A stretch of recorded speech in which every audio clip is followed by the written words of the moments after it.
Hello बच्चों, JEE advance PYQ question number 24 करेंगे coordination compound का। देखते हैं क्या बोला जा रहा है।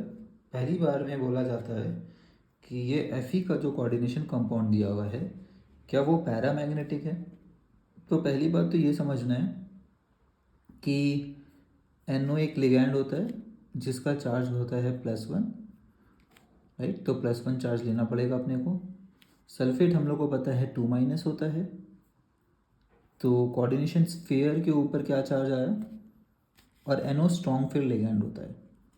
ऑक्सीजन नाइट्रोजन ये लोग अच्छे डोनर्स माने जाते हैं, ठीक ठीक डोनर होते हैं, तो स्ट्रॉन्ग फील्ड लिगैंड होता है ये। तो सल्फेट -2 है तो टोटल कोऑर्डिनेशन स्फीयर क्या रहा होगा, +2। अब इसको x ले लेते हैं, x + 0, पानी का तो 0 ही होगा, न्यूट्रल मॉलिक्यूल।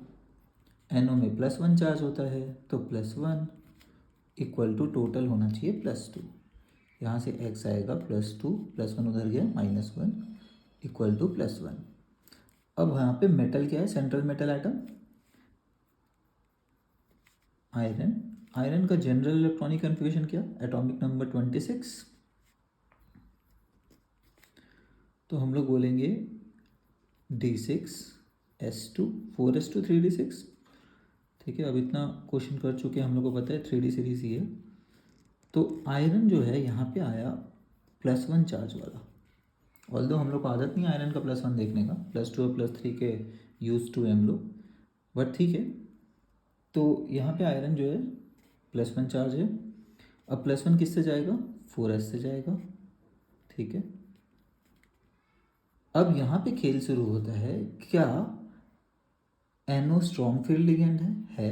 तो इनमें से कोई भी अगर स्ट्रॉन्ग फील्ड लिगैंड होगा तो वो रीडिस्ट्रीब्यूशन कराता है, और S वाले इलेक्ट्रॉन सबको पता है कहाँ जाता है, D में चले जाता है।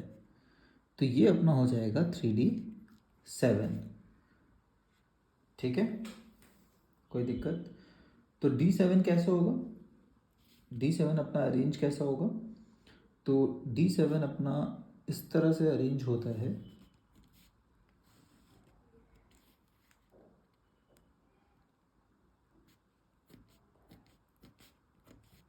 वन, 2, 3, 4, 5, 6, 7, ठीक है। तो इस केस में अपना क्या हो जाता है, कितने अनपेयर्ड इलेक्ट्रॉन आ रहे हैं, तो अपना टोटल अनपेयर्ड इलेक्ट्रॉन आएगा 3। क्लियर। तो थोड़ा सा ट्रिकी क्वेश्चन है ये। तो किस तरह से ट्रिकी है, तो एक तो इसमें जो है कुछ बातें हैं जो बहुत ही नए तरह से है।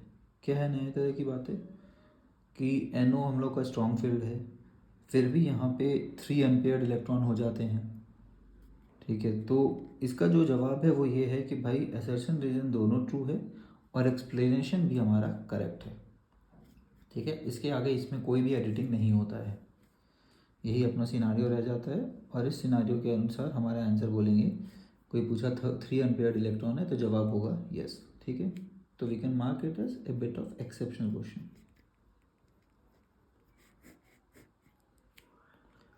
ठीक है। अब कोई बोलेगा सर फर्दर पेयरिंग क्यों नहीं होता है, तो देखिए एक रीज़न ये हो सकता है कि ये D6 है, सॉरी ये कोऑर्डिनेशन नंबर 6 है।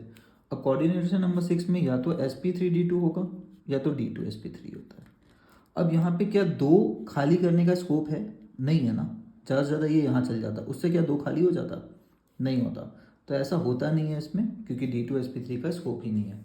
तो 3 अनपेयर्ड इलेक्ट्रॉन ही हम लोग बोलते हैं नॉर्मल सर्कमस्टांसेस में कि इसमें बच रहा है, ठीक है। Okay, bye everybody, thanks for watching.